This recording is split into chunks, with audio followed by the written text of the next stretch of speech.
श्री राधा राधा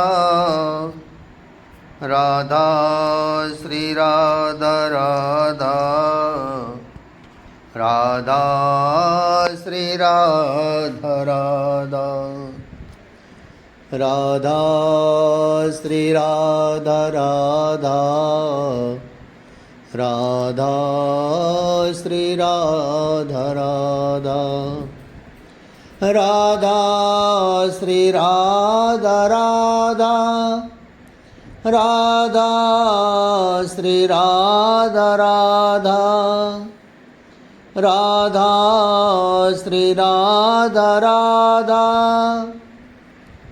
राधा श्री राधा राधा राधा श्री राधा राधा राधा श्री राधा राधा राधा श्री राधा राधा राधा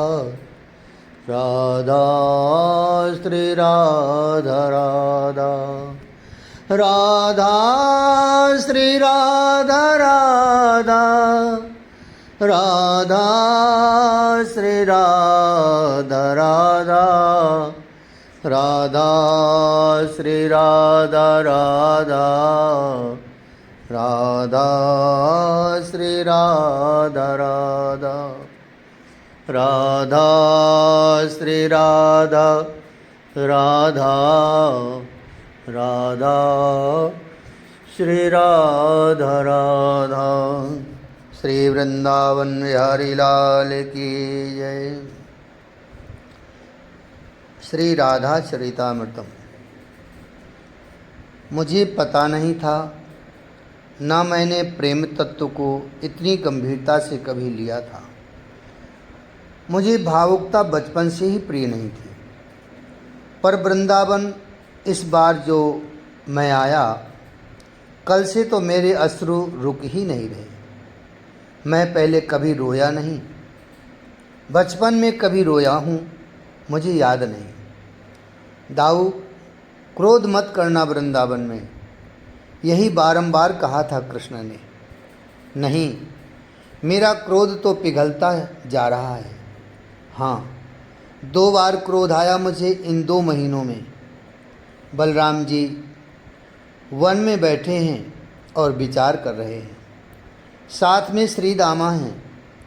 एक तो यमुना को हलाग्र से खींच दिया था मैंने, और दूसरा क्रोध। मैं क्या करता।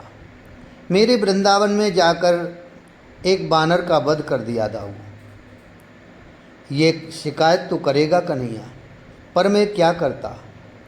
वो बरसाने की बालिकाएं देहातीत होकर मुझे अपनी स्थिति बता रही थी कि वो बानर द्विविद नामक बानर, अरे सब बानर हनुमान तो नहीं होते, कोई कोई द्विविद भी होते हैं। कितना असभ्य था। बरसाने की बच्चियों के पास आकर उन्हें छेड़ रहा था, गंदे इशारे कर रहा था। मैं कैसे सह लेता। मार दिया मूसल, मर ही गया था एक ही बार में। श्री दामा, क्या मैंने गलत किया द्विविद बानर को मारकर? नहीं दाऊ भैया, आप नहीं मारते तो वह हम सबको मार देता। और वैसे भी ये बानर ना जाने कहाँ से आ गया था।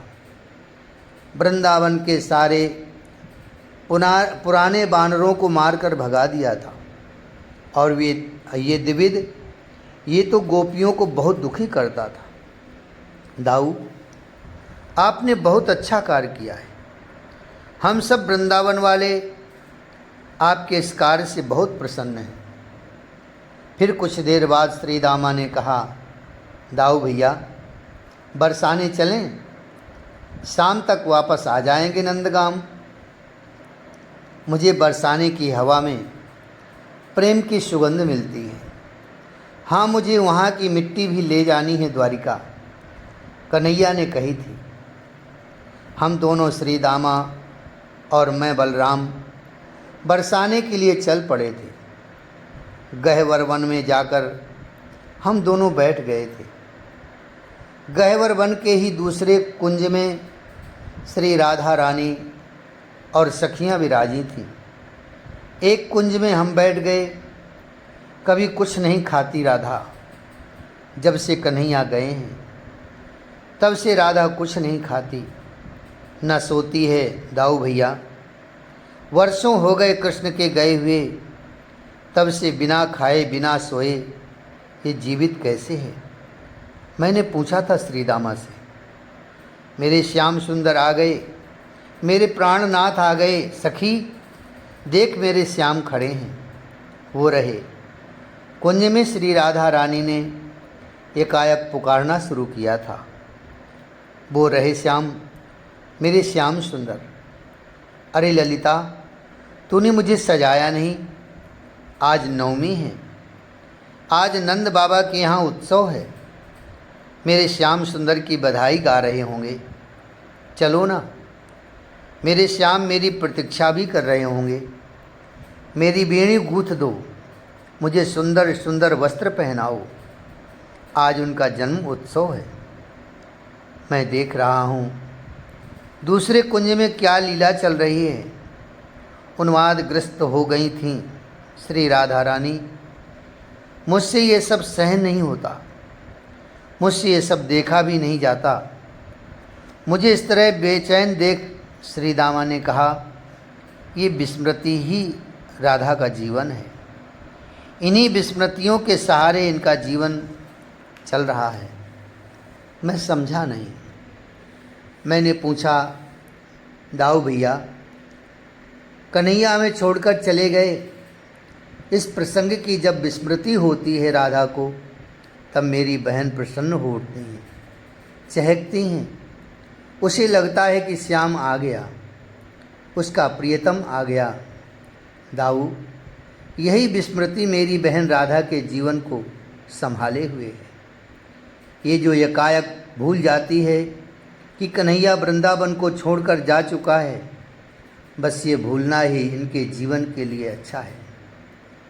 मैं श्री दामा की बातें सुनकर चकित था। तभी मैंने देखा, हे राधा, कृष्ण द्वारिका गए। इस बात को अच्छे से समझ लो, सच्चाई यही है। ये चंद्रावली सखी थी जिसने स्पष्ट कह दिया था, हे वज्रनाभ, तुमने वियोग और हास्य को एक साथ देखा है? ओह, कैसा दृश्य हो जाता है। बलराम से भी ये दृश्य देखा नहीं गया। आंसू बह रहे हैं और हंसी फूट रही है। एकाएक दृश्य बदल गया था, मात्र चंद्रावली के इतना कहने से ही कि कृष्ण तो गए द्वारिका, गए द्वारिका। हंसी फूट पड़ी श्री राधा रानी की। दूर है ना द्वारिका? बहुत दूर। पर मैं कैसे जाऊं वहाँ? दूर है तो मैं कैसे जाऊं? फिर हंसी। उन्माद चरम पर पहुँचा श्री राधा रानी का। हाँ, मैं इस देह को त्याग दूंगी और फिर भूतनी बन जाऊंगी। ललिता, भूतनी के लिए तो दूर और पास कुछ नहीं होता है ना, वो तो कहीं भी जा सकती है। मैं जाऊंगी, द्वारिका जाऊंगी। नहीं नहीं, छूऊंगी नहीं अपने प्रीतम को। भूतनी का छूना अच्छा नहीं होता ना, पर मैं उन्हें देखूंगी, दूर से देखूंगी। उनकी सेवा होती है कि नहीं, मैं देखूंगी। उनके चरण चापती हैं कि नहीं उनकी दुल्हनें, मैं देखूंगी। मैं बस उन्हें देखती रहूंगी। ये क्या? ये कहते हुए लोटपोट हो रही है धरती पर। वो तपते कुंदन की तरह जिनका अंग था, अब कैसा काला होता जा रहा है। शरीर सूख रहा है, मुखमंडल पीला पड़ रहा है, अधर सूख गए हैं, पपड़ी निकल पड़ी है। पर एकाएक सखी ललिता देख, नगाड़े बज रहे हैं, सब झूम रहे हैं। नंद के आनंद भयो जय कन्हैया लाल की। दधि कांदा शुरू हो गया है, बधाई लेने चलना। चमक वैसी ही मुखमंडल में छा गई। फिर तपते स्वर्ण की तरह वापस उनका देह हो गया। दिव्य तेज छा गया उनके आसपास। आनंद से उठकर बैठ गईं। मेरे श्याम सुंदर नंद भवन में मेरी प्रतीक्षा कर रहे हैं। चल सखी।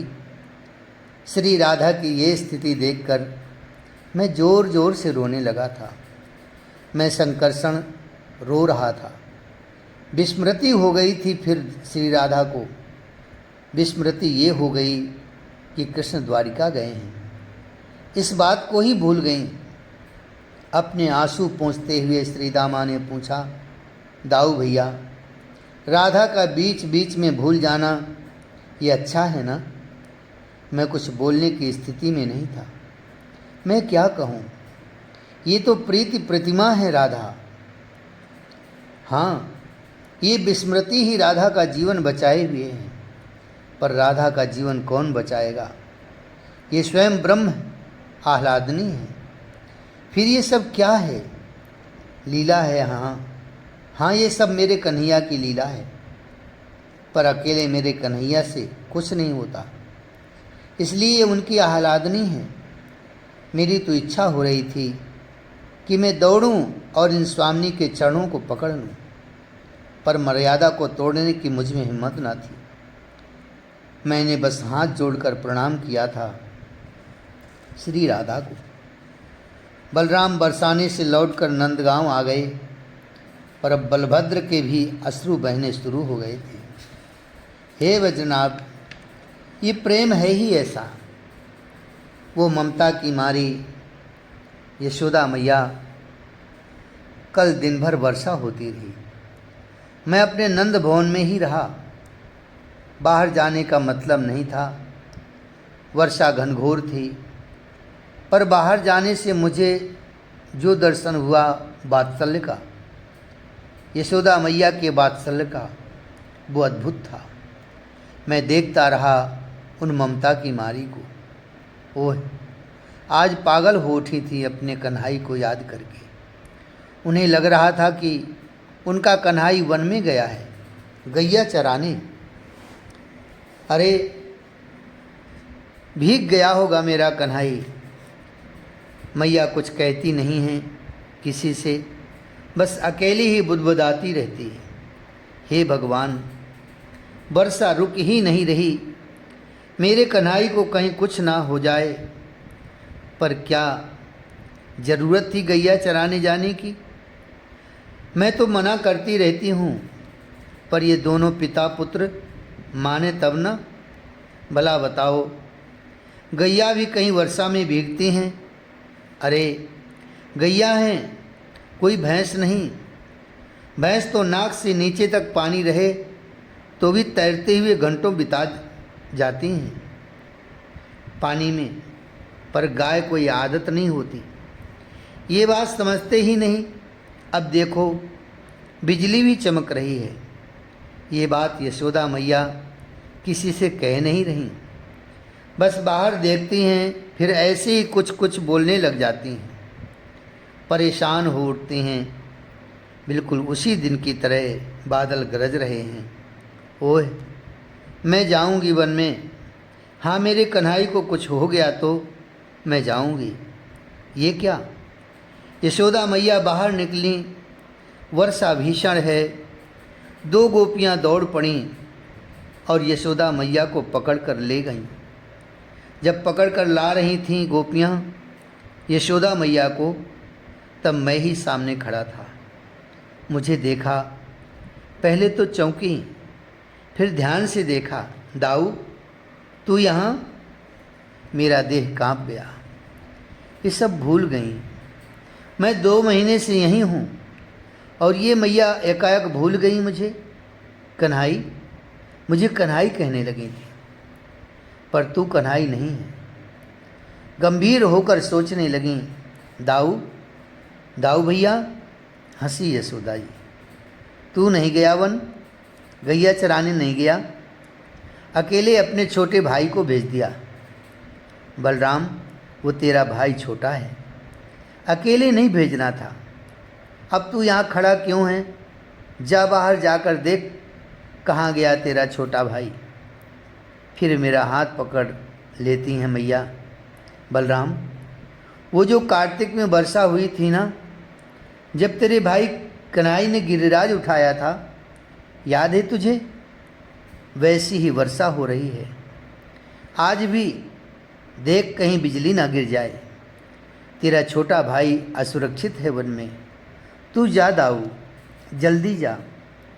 यशोदा मैया का उन्माद विचित्र था। बिजली फिर चमकी। इस बार जोर से चमकी थी, फिर गर्जना भी हुई। मैं आज उसे पर्वत उठाने नहीं दूंगी ना, मेरा कोमल सुकुमार कन्हई। हाय हाय, 7 दिन तक उठाया उसने पर्वत को, पर आज गंभीर हो गई मैया यशोदा। अपने दोनों मुट्ठी भींचकर ऊपर उठाती हुई बोली, आज चाहे कुछ भी हो जाए, पर मैं अपने लाला को पर्वत, ये कैसा उन्माद है। उफ, मेरा हाथ पकड़कर बारंबार जिद कर रही थी, तू भी मना करना, उसे पर्वत उठाने मत देना। पर उसी समय किसी गोपी ने यशोदा मैया के कान में कह दिया, कन्हई तो द्वारिका में है और ये दाऊ द्वारिका से ही आए हैं। गोपी ने कह दिया। जैसे ही सुना कन्हई द्वारिका में है, आनंदित हो गई थी मैया। मैं समझ नहीं पा रहा था, मेरी बुद्धि जवाब दे रही थी। सच कन्हई यहाँ नहीं है, वन में नहीं गया वह? नहीं, वो द्वारिका में है। मैंने आगे बढ़कर बताया। फिर ठीक है, अब मैं निश्चिंत हो गई। अब मैं प्रसन्न हूँ।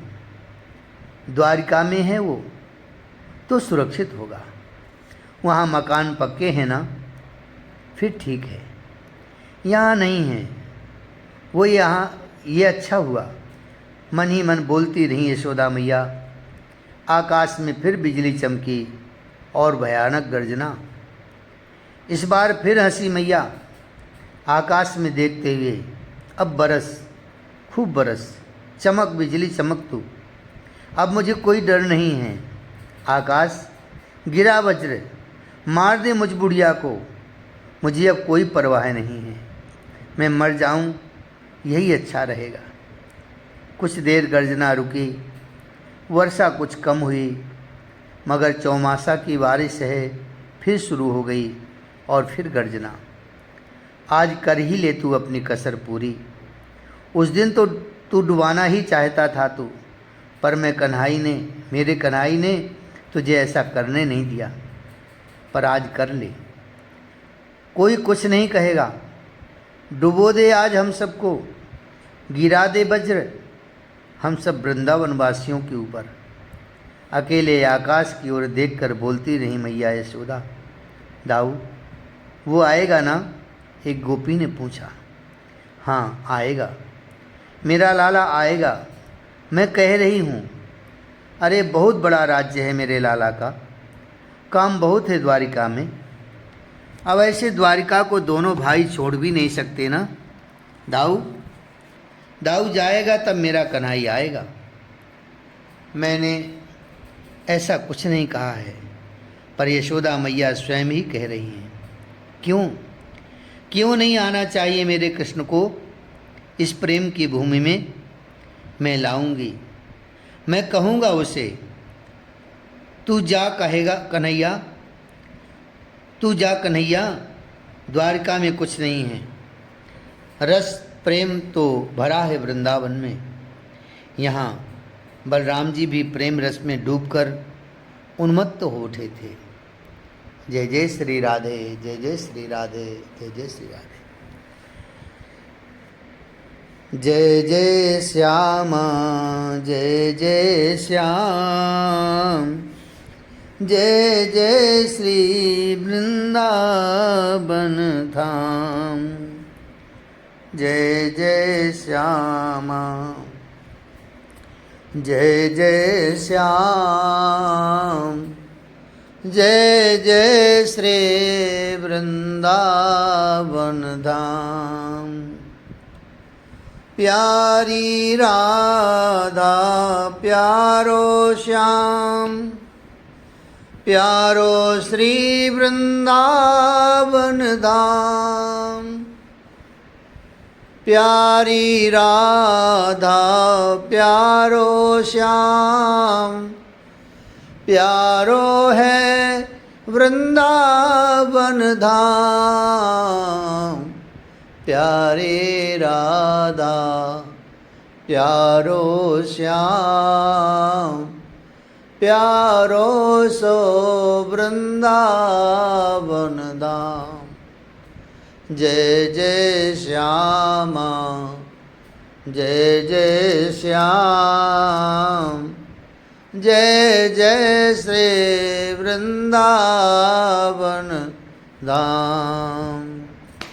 जय जय श्यामा, जय जय श्याम, जय जय श्री वृंदावन धाम।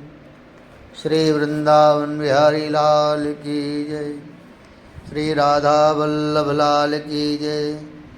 श्री यमुना रस रानी की जय। श्री गिरिराज जी महाराज की जय। जय जय श्री राधे श्याम, जय जय श्री राधे श्याम, जय जय श्री राधे श्याम।